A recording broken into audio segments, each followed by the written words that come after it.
Basic learning to advance के इस online platform पर आप सभी का फिर स्वागत है। आज डे 1 है, लेकिन किसका है? गणित का है। गणित में बहुत छोटी मोटी चीज़ें आती हैं जो 1 से 5 तक के लेवल की होती हैं। ये केवल पेपर 1 के लिए ही है गणित, ये ध्यान रहे। और पेपर 1 में जितनी चीज़ें आती हैं सबका कलेक्शन आपको एक साथ मिल जाएगा। लेकिन जब हम गणित पढ़ते हैं तो उसमें एक चीज़ बहुत आवश्यक होती है, संख्या के बारे में और उसके प्रकार के बारे में जानना। तो संख्या क्या होती है? संख्या हम गणनाओं में लेते हैं। जब से आंख सुबह खुलती है और तब से लेकर शाम तक, जब तक सो नहीं जाते, हम गणना ही करते रहते हैं। कितनी रोटी खानी है, कितने लोग चाय पिएंगे, कितना चावल बनेगा, कितनी दाल बनेगी, कितने लोग आएंगे, कितने बच्चे पढ़ रहे हैं, मतलब कितना रुपया देना है, दुकानदार को कितना देना है, व्यापारी को कितना देना है, टीचर में की सैलरी कितनी मिलती है, बच्चों की फीस कितनी जमा करनी है, आलू कितना बोना है। मतलब कहने का मतलब जहां भी आप जाएंगे सुबह से लेकर शाम तक हम गणनाओं में ही रहते हैं। और वो गणनाएं कैसे होती हैं, क्या होती हैं, उनके बारे में हम लोग देखेंगे। आइए शुरुआत करते हैं।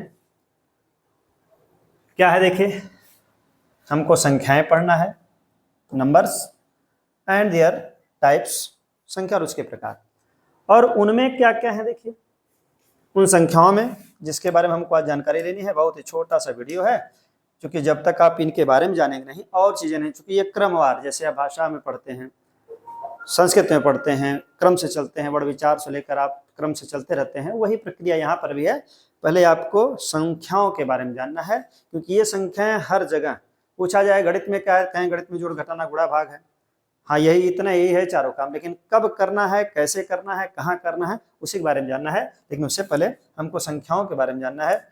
देखिए पहली संख्या क्या है? प्राकृतिक संख्याएं, नेचुरल नंबर, पूर्ण संख्याएं, होल नंबर्स, पूर्णांक संख्याएं, इंटीजर्स, सम संख्याएं, इवन नंबर्स, विषम संख्याएं, ऑड नंबर्स, भाज्य संख्याएं, कंपोजिट नंबर, अभाज्य संख्याएं, प्राइम नंबर्स, परमेय संख्याएं, रेशनल नंबर्स, अपरिमेय संख्याएं, irrational numbers, and last one वास्तविक संख्याएं, रियल नंबर्स। ये संख्याएं हैं, आज हम इनके बारे में जानकारी लेंगे। तो आइए क्रमवार पहली संख्या को उठाते हैं। प्राकृतिक संख्याएं, नेचुरल नंबर। ये नेचुरल नंबर मतलब जो हम काउंटिंग करते हैं। जैसे बच्चे से अगर कह दिया जाए गिनो कमरे में कितने लोग हैं, तो बच्चा 1 से गिनती शुरू कर देता है। तो जो 1 से गिनती शुरू करता है वो पहली काउंटिंग 1 से शुरू करता है, और 1 से चलते चलते चलते चलते अंतिम तक हम चलते चले जाएंगे। हमको वो गिनती समाप्त होने वाली नहीं मिलेगी। कहने का मतलब इससे केवल एक सीधा सा प्रश्न करना है, परिभाषा पूछेगा नहीं। अगर ये पूछ देता है कि सबसे छोटी प्राकृतिक संख्या क्या है, तो आपको 1 करना है, मतलब 1 ही करना है। अगर पूछे सबसे बड़ी, तो उसमें याद रहे सबसे बड़ी प्राकृतिक संख्या जो होती है वो लिखी नहीं जा सकती। सबसे बड़ी जो है उसको लोग इनफाइनाइट बोलते हैं, अपरिभाषित बोलते हैं। अपरिभाषित कहने का मतलब, अपरिभाषित मतलब क्या है? कोई जितनी बड़ी संख्या बोलेगा, जैसे आपने 100 बोला तो दूसर का 200 बोलेगा, तीसर का 1 लाख बोलेगा। कहने का मतलब वो संख्याएं बढ़ती ही चली जाएंगी, कभी रुकती नहीं है, और उसका अंत नहीं होता, अंतहीन होती हैं। इस कारण आपको केवल प्राकृतिक संख्या, नेचुरल नंबर से इतना ही याद रखना है कि सबसे छोटी प्राकृतिक संख्या 1 होती है और सबसे बड़ी प्राकृतिक संख्या लिखी नहीं जा सकती। बस इतना ध्यान देना है। और प्राकृतिक संख्या होती क्या है? जो गिनती संख्याएं होती हैं। हम 1 2 3 4 जो शुरू करते हैं वही प्राकृतिक संख्या है। आइए दूसरे देखिए क्या है? पूर्ण संख्याएं। पूर्ण संख्याएं देखिए क्या है? जो हमारी प्राकृतिक संख्याएं थी 1 2 3 4 5, ये क्रमवार आगे बढ़ते तक चली गई। उसी के ठीक पहले केवल हम शून्य को ऐड कर दे रहे हैं। देखिए जैसे शून्य को ऐड कर देंगे वही प्राकृतिक संख्या है। जो थी उनके पहले हमने शून्य ऐड कर दिया। तो यहाँ एक नया प्रश्न बना कि पूर्ण संख्याएं जो होल नंबर्स हैं, इनका सबसे छोटा अंक क्या है, मतलब सबसे छोटी पूर्ण संख्या क्या है? तो वो 0 है। लेकिन जबकि वहीं देखिए क्या था, प्राकृतिक संख्याएं सबसे छोटी जो थी 1 थी, ये याद रखना है। सबसे छोटी प्राकृतिक संख्या 1 और सबसे छोटी पूर्ण संख्या 0 होती है। यहाँ भी वही काम है। अगर इसकी सबसे बड़ी पूर्ण संख्या पूछी जाए, सबसे बड़ी अगर आपसे पूछा जा रहा है, तो याद रहे सबसे बड़ी नहीं होती है। क्यों? क्योंकि जैसे आप सबसे बड़ी संख्या, सबसे बड़ी पूर्ण संख्या अगर आपसे पूछा जाए तो वह नहीं लिखी जा सकती। जैसे प्राकृतिक नहीं लिख सकते हैं सबसे बड़ी पूर्ण संख्या, बिल्कुल वैसे ही इसको भी हम लिख सकते हैं अपरिभाषित, इनफाइनाइट। अपरिभाषित नहीं लिख सकते, क्यों? क्योंकि वही कार्य यहाँ पर भी है, जितनी गिनती करेंगे उसके आगे वाली संख्याएं बढ़ती चली जाएंगी, ये अनगिनत होती हैं, अनंत तक जाती हैं, इसका अंत नहीं है। तो यहाँ से भी एक प्रश्न, सबसे छोटी पूर्ण संख्या शून्य और सबसे बड़ी पूर्ण संख्या अपरिभाषित है, मतलब हम उसको लिख नहीं सकते, कई भाषाओं में दिया जाता, परिभाषित है, अनंत है, लिख नहीं सकते, इसको इनफाइनाइट का सिंबल बना देते हैं। तो आपको याद है अपरिभाषित के रूप में, अनंत के रूप में, इनफाइनाइट को जिस रूप में भी आता है आप लिखेंगे सबसे छोटी शून्य, सबसे बड़ी अपरिभाषित। अगला देखिए क्या है, पूर्णांक संख्याएं। अब पूर्णांक संख्या क्या होती है?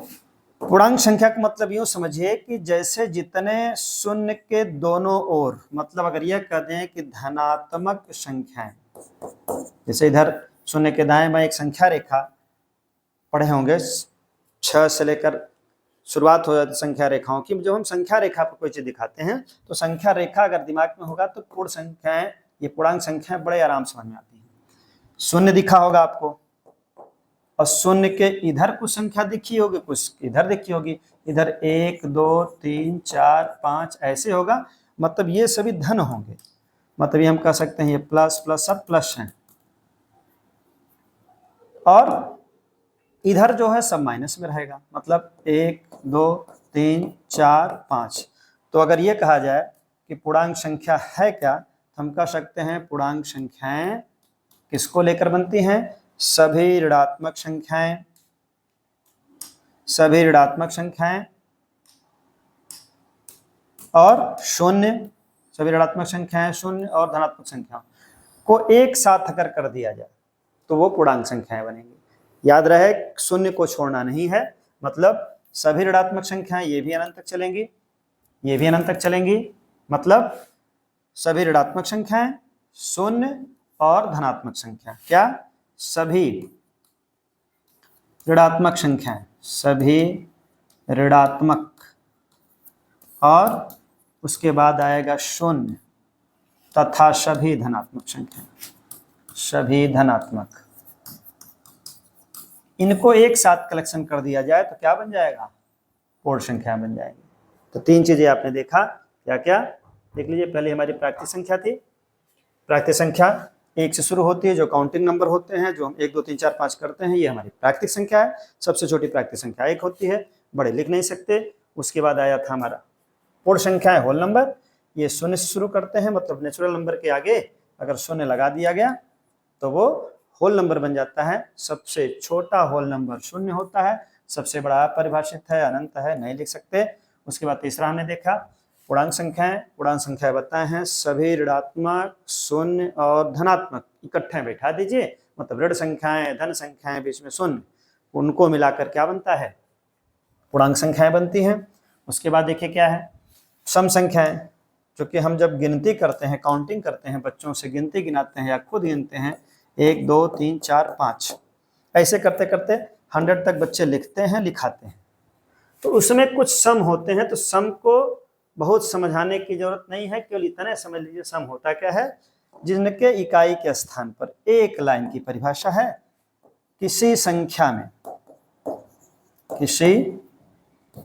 किसी संख्या, कोई संख्या, किसी संख्या के इकाई पर, किसी संख्या के इकाई पर ये 5 गिनती मिल जाए, 0 2 4 6 8, बस इतना ध्यान देना है।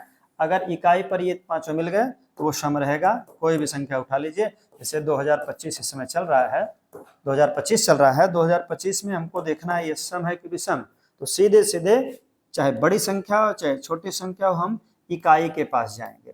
अगर इकाई ई कह दिया कि हमारे अंदर में 5 लोग में से कोई बैठे हैं तो सम संख्या। अगर ये इनकार कर दिया कि भैया हमारे घर में इतने लोगों में से कोई नहीं बैठा है, तो वो भी सम संख्या हो जाएंगी। इससे ज्यादा कुछ नहीं है, कोई भी संख्या उठा लीजिए। मान लीजिए कोई 2000 लिख दिया, तो आपको कहीं डरने की जरूरत नहीं है, आपको गिनती देखने की जरूरत नहीं है, केवल अंत में जाना है। अंत में पूछना है कि भैया तुम इन 5 लोगों में से कोई हो, तो कह दिया भैया हम शून्य हैं, तो कह दिया ठीक है शाबाश तुम सम संख्या हो। कोई भी संख्या उठा लीजिए, जैसे अगर और संख्या उठा ले, कोई बड़ी संख्या आप अपने मन से लिखते जाइए, कोई संख्या लिख दीजिए, जो आपको मन कहे वो लिख दीजिए, और उसके बाद अपने आप से ही पूछ लीजिए कि भाई तुम सम हो कि विषम हो, कोई संख्या लिख दीजिए और उसके बाद आप पूछ लीजिए। देखिए यहाँ पर लिखावट बन जाइएगा, भाव समझिएगा। समय कम है और हम लोग काम ज़्यादा है। देखिए यहाँ पर क्या है, यहाँ पर देखिए 6 है, 2 4 6 सम संख्या है। यहाँ पर देखिए 0 2 4 6 8 में से कोई नहीं आया है, इसका मतलब ये भी नहीं है। यहाँ चलिए देखिए ये भी नहीं है, यहाँ भी नहीं, इसका मतलब सम यही है।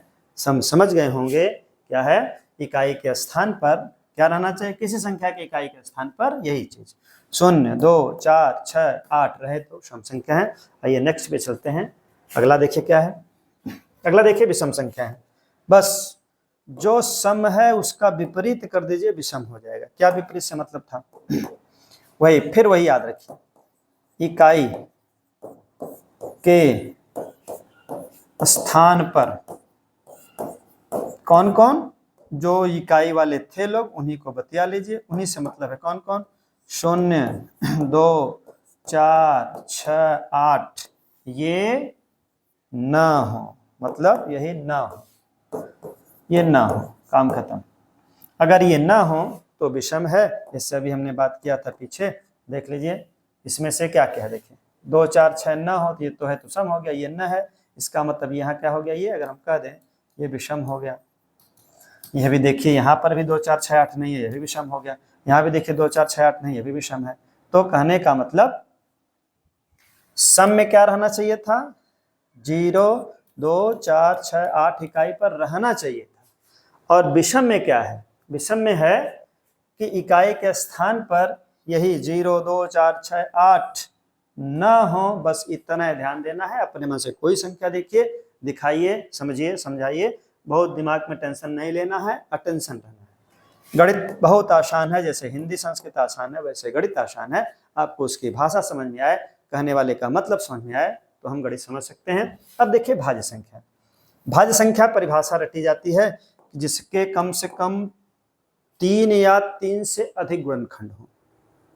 अगर आप वो परिभाषा के रूप में जाइए तो व्यवहारिक रूप में आइए, इसका मतलब क्या है, भाज्य लिखा जा रहा है।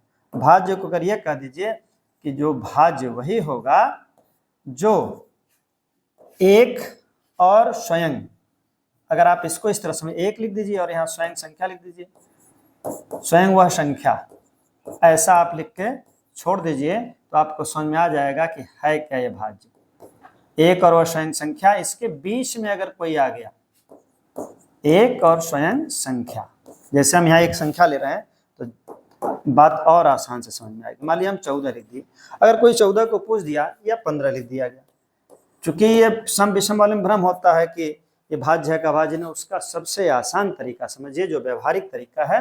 अगर कोई भाज्य पूछा तो आप क्या करिए, एक लिखिए और स्वयं संख्या लिखिए। मान लिया हमको इन्हीं को चेक करना है तो हम वही चेक कर रहे हैं। देखिए हम एक लिख दिए और एक स्वयं वह संख्या लिख दिए, 14 लिख दिए। अब अगर बीच में कोई ऐसा है जो इस 14 को अपने पहाड़ा में लपेट दे, कहने का मतलब 14 किसके और पहाड़ में आता है, क्या एक और स्वयं में तो आएगा ही आएगा। हर संख्याएं एक और स्वयं में आती हैं, लेकिन अगर बीच में कोई ऐसा और आ जाए जो ये कह दे कि हम रहो पहाड़ा में तुम आते हो, अब 2 कह दिया। देखिए अगर कोई सिंगल आदमी भी आके कह गया कि नहीं भैया तुम हमारे भी पहाड़ा में आते हो, फिर तब तक आगे बढ़ा कहा नहीं 7 कि हमारे पहाड़ा में भी आते हो।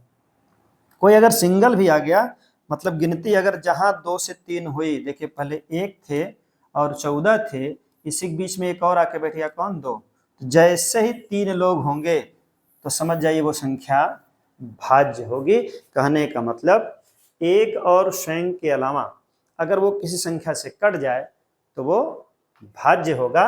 15 को ही देख लीजिए, 15 भी वही कह रहा है। हम बताएं अगर भाज्य की आपको पहचान करनी है तो एक लिखिए और वह स्वयं संख्या लिख दीजिए। अब इससे पूछिए कि भैया तुम और किसी के पहाड़ा में आते हो, तो 2 कहेगा नहीं आते हैं। अगला जो टॉपिक हम लेके आए हैं वो विभाज्यता का नियम लेके आएंगे, तो आसानी से और आप पहचान सकते हैं। लेकिन अभी फिलहाल इतने जानिए कि 15 ही कहेगा भैया हमारे पहाड़ा में हम 3 के पहाड़ा में आ जाते हैं, हम 5 के पहाड़ा में आ जाते हैं, तो 3 ही अगर बैठ गया तो देखिए गिनती हो गई 1 2 3, मियाँ बीबी और बच्चे, एक भी बच्चा अगर बीच में कोई आ गया तो समझिए वो भाज्य संख्या होगी। तो परिभाषा बिल्कुल आसान है, भाज्य को बताया जाता है कम से कम उसके 3 गुणनखंड हो। उसका मतलब यह है कम से कम वो 3 लोगों के पहाड़ा में आ जाए। कोई भी संख्या ले लीजिए, फिर से देख लीजिए क्या है। जैसे फिर लिख दिया गया 35, अगर 35 को पूछ दिया गया, यहाँ 42 लिख दिया गया, तो ये और आसान तब समझ में आता है कि जब हम विभाज्यता के नियम पढ़ लेते हैं। तो विभाज्यता का नियम कल रहेगा, आज केवल हम संख्याओं को दिखा रहे हैं। तो देख लीजिए, अगर 35 को कोई पूछा भाज्य है का भाज्य, तो 1 लिखिए और वह स्वयं संख्या लिखिए। अब 35 से पूछिए भैया तुम और किसी के पढ़ा में आते हो, तो 5 पहले में बैठा, कहता हाँ 5 7 35, बस और किसी पूछने की जरूरत नहीं है, डन हो गया। क्यों? 2 थे, अगर तीसरा कोई बैठा तो ये भाज्य संख्या हो गई।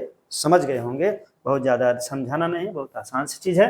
अभाज्य, अभाज्य देखिए सबसे आसान तरीका, इसमें एक अक्षर को याद रखिए, एक वर्ड को याद रखिए जो स्वर है, हिंदी और संस्कृत दोनों। अ ये कहता है कि जो केवल अपने पहाड़ा में आए। आपको यही ट्रिक याद रखना है, जो अपने पहाड़ा, जो केवल अपने पहाड़ा में आए।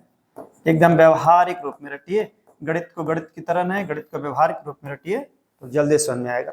तो अभाज्य वही होगा जो अपने पहाड़ा में आए। अब क्या कहेंगे, इसकी परिभाषा दी जाती है कि जिसके 2 गुणनखंड हों, आप उसको भी हटा के रखिए। अब व्यवहार में समझिए जो केवल अपने पहाड़ा में आए। अब जैसे हम यहाँ पर कुछ संख्याएं लिख रहे हैं, जैसे 2 लिख दिए, 5 लिख दिए, 10 लिख दिए, 12 लिख दिए, 19 लिख दिए, 17 लिख दिए। अगर आपसे पूछा जाए कौन ऐसा है जो अपने पहाड़ा में आता है, 2 ही देखिए केवल एक में आता है, एक में सब आएंगे, एक सबके सामने एक एक हम लिख दे रहे हैं। कोई ऐसा पहाड़ा नहीं है जिसके पहाड़ा में एक ना आ जाए। इस सबके घर से इसका न्योता होता है, कोई भी ऐसा नहीं है जो इसका न्योता ही नहीं है, मतलब ये सबके यहाँ निमंत्रण लेके जाता है। एक तो सबके पास है। अब आगे वह गिनती लिखिए। अब 2 केवल देखिए 2 ही है, मतलब 2 केवल एक के पहाड़ा में आएगा, 2 के पहाड़ा में आएगा। वही हाल 5 की भी है, 5 देखिए 1 के पहाड़ा में आएगा और 5 के पहाड़ा में आएगा। अब 10 कह रहा है कि पहले 10 लिख लीजिए, अभी भाज्य वाली कहानी बताएं। अगर एक और उस संख्या के बीच में कोई बैठ गया तो भाज्य हो जाएगा, और नहीं बैठा तो अभाज्य रहेगा। मतलब 5 अपने पहाड़ा में आया, 2 अपने पहाड़ा में आया। अब 10 कह रहा नहीं भैया तो 2 के भी पहाड़ा में आ जाता है। इसका मतलब इसका जो रिश्ता था अभाज्य से नहीं रहेगा, ये तो भाज्य हो जाएगा। यहाँ भी वही हालत देखिए, हम 1 लिखे हैं और 12 लिखे, अभी पीछे की स्लाइड में बताया गया था। इसके बीच में अगर कोई बैठा तो ये तुरंत भाज्य हो जाएगा। 2 12 कह रहा भैया हम तो 2 पहाड़ा में आ जाएंगे, तो इसका मतलब ये भी क्या है, ये भाज्य होगा, अभाज्य नहीं है। 19 केवल देखिए 19 के पहाड़ा में आएगा, इसका मतलब समझ गए। और आसानी से समझने के लिए इसके लिए इसका एक मोबाइल नंबर हम बताते हैं। उसको मोबाइल नंबर देखिए क्या है। जैसे इसका कलेक्शन करने के लिए करेंगे क्या, जो अपने पहाड़ा में आए, किसके किसके, जो अपने। और अगर आप गणित के बहुत विशेष नियम जानना चाहते हैं तो और आगे अपने पहाड़ा में आए और एक में, बस एकदम व्यवहारिक, बिना गणित का समझिए कोई भी संख्या। उसके लिए आप एक मोबाइल नंबर याद रखिएगा, ये होमवर्क के रूप में रहेगा आपका, जो भी वीडियो देख रहे हैं। क्या देखिए, 44 22 3 22 32 1। ये पूछा जाता है 1 से 100 तक कितनी अभाज्य संख्याएं हैं। हम सबको लिख दिए हैं, आपको काम क्या करना है वो ध्यान दीजिए। आप 10 20 30 करते हैं, ये मोबाइल नंबर है देखिए, 2 2 4 2 6 2 8 2 10, ये 10 मोबाइल नंबर भी है। अब ये कहाँ से है उसको समझिए। ये 10 वाली लाइन 10 20 30 40 50, अब समझ गए, ये अंतिम लाइन ये 100 की हो गई। अब ये जितने क्रम हैं हमने 10 20 30, सब में उतने उतने अभाज्य संख्याएं हैं। जैसे एक हम दिखा दे रहे हैं, बाकी आप घर से खोजिएगा। और खोजने के लिए फिर वही कहानी है कि आपको ये लास्ट वाला दिखा दे रहे हैं। इसमें मतलब 1 से 10 वाले में 4 अभाज्य संख्याएं हैं। कौन कौन है देख लीजिए, 2 3 7 और 5, यहाँ छोटा 2 3 5 7। मतलब अगर आपको क्रम भूल रहा है तो क्रम से मतलब है नहीं, 4 दिख रहा है कि निश्चित रूप से 1 से 10 तक में 4 अभाज्य संख्याएं हैं। अब 4 कौन कौन है वो क्लियर कर लीजिए, कौन कौन है देख लीजिए, 2 3 5 7 देख लीजिए 4 है। इसका मतलब अगर कुल संख्या 25 होनी चाहिए थी, देखिए जोड़ लीजिए, 4 4 8 2 10 2 12 3 15 2 17 2 19 3 22 2 24 से 25, 1 से 100 तक में 25 अभाज्य संख्याएं हैं। और उनकी गिनती कैसे करनी है और हम दिखा रहे हैं। ये आपको मोबाइल नंबर के रूप में जिस क्रम में मैं लिखा हूं वो क्रम आप नोट कर लीजिए। आपको इससे जरूर पूछेगा 20 से 70 तक में कितनी अभाज्य संख्याएं हैं, अभाज्य संख्याओं का योगफल ज्ञात करिए, गुणनफल ज्ञात करिए, इस तरह तमाम प्रश्न बनेंगे। लेकिन 44, 22, 3 ये क्रम में रहेगा आपका, फिर 22, 32, 1 ऐसे रटेंगे तो याद हो जाएगा। सबको काउंट करेंगे तो 25 आएगा। ये हैं क्या, समझ गए कि 1 से 10 वाले में 4 अभाज्य संख्याएं, फिर उसके बाद 20 वाली लाइन में 4, उसके बाद 30 में 2 अभाज्य संख्याएं हैं, 40 वाली लाइन में 2 हैं, ये 50 वाले में 3 है। तो देख लीजिए 50 की लाइन है, मतलब 41 से शुरू होगी, उसके बाद 43 मिलेगा, 47 मिलेगा, इसके अलावा नहीं मिलेगा। तो अभाज्य संख्या समझ गए, वे संख्याएं जो केवल अपनी पहाड़ा में आती हैं और किसी की पहाड़ा में नहीं आती हैं, एक में तो आती हैं गणित के नियम पे, जिनका केवल 2 गुणनखंड होता है, एक और स्वयं व संख्या। कुछ न समझ में आए तो आप यह ट्रिक रखिए, अ से अभाज्य, अ से मतलब जो अपने पहाड़ा में आए। अगला देखिए क्या, अगला देखिए क्या है, परमेय संख्याएं। परमेय संख्याएं क्या होती हैं, यह जो P बटे Q रटाया जाता है P बटे Q के रूप में लिख दें तो हम अपरिमेय संख्याएं, परमेय संख्याएं ये सब भ्रम में डालती हैं। लेकिन परमेय संख्या को ज्यादा समझने की जरूरत नहीं है, बहुत आसान है। परिभाषा कही जाती है कि P बटे Q के रूप में लिख दें, उस P का मतलब अंश होता है, Q का मतलब हर होता है। जिनको हम अंश हर के रूप में लिखते हैं वो क्या है, वो परमेय संख्याएं हैं। लेकिन एक शर्त है कि जो वो Q होना चाहिए वो कभी भी शून्य नहीं होना चाहिए। सब कुछ हो लेकिन Q का मान शून्य न हो। इसका मतलब क्या है देखिए, जैसे हमने लिख दिया 3/4 और कोई लिख दिया 10/15। अब यहाँ एक भ्रम हो गया कि कौन इसमें परमेय है कौन नहीं है। तो आज केवल इतना जानिए कि परमेय संख्याएं लिखने के लिए, इसका एक पुराना वीडियो पड़ा हुआ है, परिभाषा तो यही कहते हैं P बटे Q के रूप में लिखें, और P का मतलब अंश, Q का मतलब हर। लेकिन एक सबसे बड़ी शर्त वहां पर है कि Q का मान शून्य ना हो, सब कुछ हो, प्लस हो माइनस हो। तो प्लस माइनस परमेय संख्याएं होती हैं, उसकी भी एक शर्त है। क्या है, जो P बटे Q लिखा जाता है वह P और Q पूर्णांक होते हैं। अभी आपने पढ़ा कि पूर्णांक जो होते हैं प्लस माइनस दोनों होते हैं। तो P और Q पूर्णांक होते हैं और सह अभाज्य होते हैं। अभाज्य अभी आपने देखा था, सह माने संस्कृत का शब्द है साथ साथ, साथ साथ अभाज्य हैं। कहने मतलब कोई किसी से ना कटे, कोई किसी